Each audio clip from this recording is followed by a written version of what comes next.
Hey, I've stopped at a place called Municipal Park. I wanted to give you a halfway decent background and talk to you a little bit about an article that I put together. The title of the article is Too Childish for the Property Preservation Business?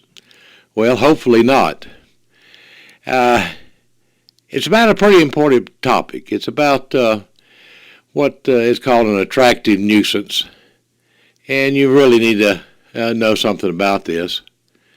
I started the article by saying the best way for you to protect yourself from some legal actions is for you to think like a child, think like a kid. I know it's pretty rough, kind of hard some days to remember what happened 10, 15, or 20 years ago, but evidently you're pretty much like everybody else. You do have, these moments when you think of stuff that you did as a kid, and you try to forget when you got the whipping and the tongue lashing, and you certainly remember the things that turned out better for you. You got a good laugh out of it or whatever. Down here, where I grew up, on the coast of Alabama, we got all this pretty water. We got bayous, we got rivers, we got bays, we got lakes, we got the Gulf of Mexico, and there's a lot of, what I did as a kid was just always around the water. I lived not more than, I'd say, 2 miles from, a real popular river, and a couple of miles to the north of us was a real swampy area. We called it the swamp. They built Interstate 10 over there now, but me and some of the guys in the neighborhood, we used to go over there and we'd build up tree houses and go after, do some fishing. And I guess one of the meanest things I did it, a lot more than once, I guarantee you. Mom would set out a chicken for Sunday dinner, and, it'd come up missing. And, we'd take that chicken and go alligator fishing, and we never did catch one. I guess that's a really good thing, but we sure fed a lot of chicken to a lot of alligators.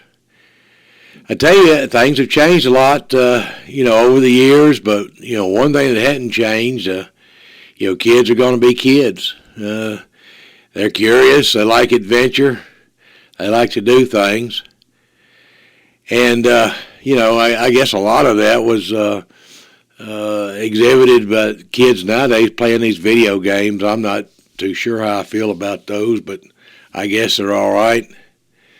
But, when the kids get outside and they let curiosity and their adventures take over, and it really got a whole new meaning then, because that's when you might get involved.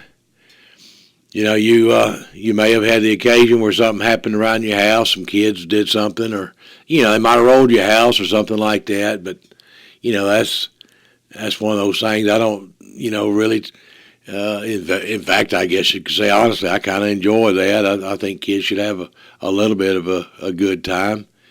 But anyway, you get to thinking, a lot of these kids, they've been inside all their life playing video games. When they go outside, you got something else. It's a whole new world. They've never experienced, the real world. So, where am I going with all this? Well, let me put it this way. Why don't you just kind of think about when you pull up to a property. You might have fun just practicing doing this, but when you pull up to a property that you're going to work on, just kind of, sit there and pretend that you're 6 years old or 8 years old, maybe even 10 or 12, or, even a young teenager.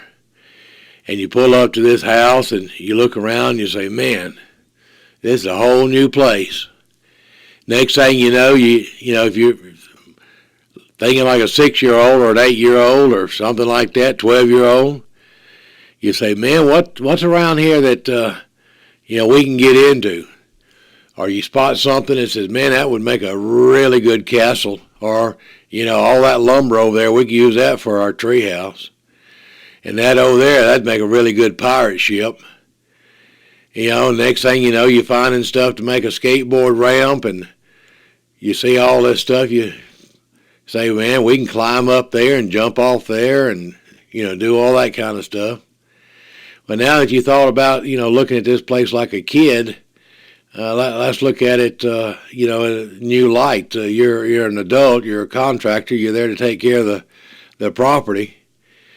And if you're there to take care of the property, you realize that, you have a large responsibility for keeping these kids safe, not leaving stuff out that they want to turn into a pirate ship or a tree house.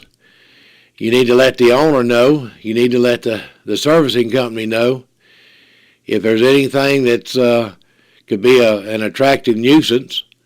You need to bring their attention to it. Let's start with your responsibilities. I said in my article, your responsibilities, your actions, but your inaction is going to be critical.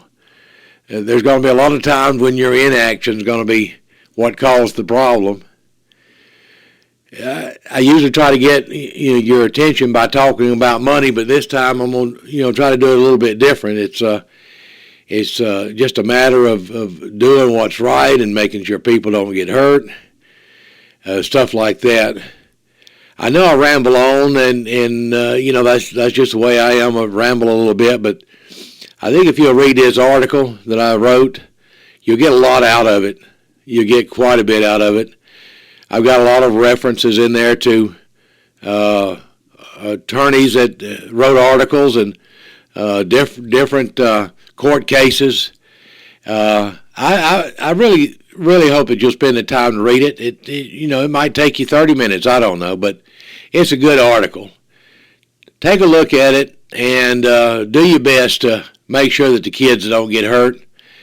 And while you're at it, I kind of summed it up saying, hey, you need to bid on these things. I hope you don't walk away and wait for the bid to come if you know that there's a likelihood that, a kid's going to get hurt. But, I want you to bid on these things. And you throw in, some terminology that'll wake up some people.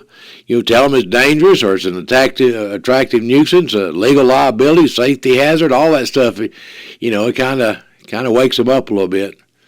But anyway, take a look at it, and I'd love to hear from you. Give me your thoughts on it.